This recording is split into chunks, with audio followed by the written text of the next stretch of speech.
بسم الله الرحمن الرحيم عن ابن عباس رضي الله تعالى عنهما قال لعن رسول الله صلى الله عليه وسلم المحلل والمحلل له رواہ ابن ماجہ۔ ابن عباس رضی اللہ تعالیٰ عنہما سے روایت ہے، فرماتے ہیں رسول اللہ صلی اللہ علیہ وسلم نے حلالہ کرنے والے اور حلالہ کرانے والے پر لعنت فرمائی ہے۔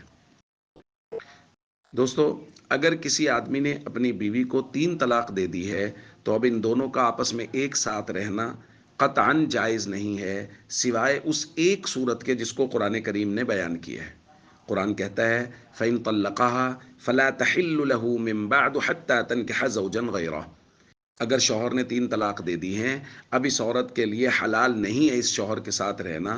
سوائے اس صورت کے کہ یہ اپنی مرضی کے ساتھ کسی دوسری جگہ نکاح کرے اور اتفاق سے وہاں اس کا نباہ نہ ہو سکے اور دوسرا شوہر اس کو طلاق دے دے، اب یہ پہلے شوہر کے ساتھ نکاح کر سکتی ہے۔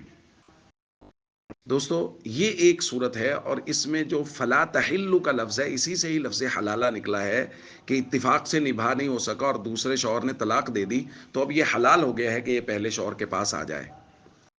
لیکن ہمارے معاشرہ میں جو مروجہ لفظ حلالہ ہے، یہ اس معنی میں استعمال ہوتا ہے کہ عورت اس شرط کے ساتھ کسی آدمی سے نکاح کرتی ہے کہ کچھ وقت گزارنے کے بعد یہ اس کو طلاق دے گا اور یہ پہلے شوہر کی طرف لوٹ آئے گی۔ اس شرط کے ساتھ یہ نکاح کرنا، اس کی صورت یہاں قرآن یہ احادیث میں بیان کی گئی ہے، اور نبی کریم صلی اللہ علیہ وسلم نے ایسے شخص پر لعنت کی ہے جو حلالہ کرتا ہے اور جو حلالہ کرواتا ہے۔ اس لیے یہ جو ہمارے یہاں ایک ڈگر چل پڑی ہے کہ بغیر سوچے سمجھے 3 طلاق دے دینی ہے، جذبات میں بہہ کے 3 طلاق دے دینی ہے، غصے میں 3 طلاق دے دینی ہے، اور اس کے بعد پھر عذر کرنے بچوں کا کیا ہوگا جی، اور ہمارا خاندان کا کیا ہوگا۔ بھائی، یہ طلاق دینے سے پہلے سوچنا چاہیے تھا نا، جیسا کہ ہم کئی دنوں سے بات کر رہے ہیں کہ اس کے آداب کو سیکھنے کی ضرورت ہے، علماء سے اس کے مسائل کو سیکھنے کی ضرورت ہے، تو یہ پہلے سوچنا چاہیے تھا۔ تو اس لیے یہ جو پھر بعد میں مشورہ مانگنے لگ جاتے ہیں کہ جی کوئی ایسی صورت نکال دیں، کوئی حلالہ وغیرہ کی، بھائی یہ کوئی صورت نہیں ہے۔ اگر کوئی آدمی اس کا مشورہ دے گا تو وہ بھی اس لعنت کا مستحق ہوگا، یاد رکھیے گا، اور جو آدمی کر رہا ہے وہ بھی لعنت کا مستحق ہے، جو کروا رہا ہے وہ بھی لعنت کا مستحق ہے۔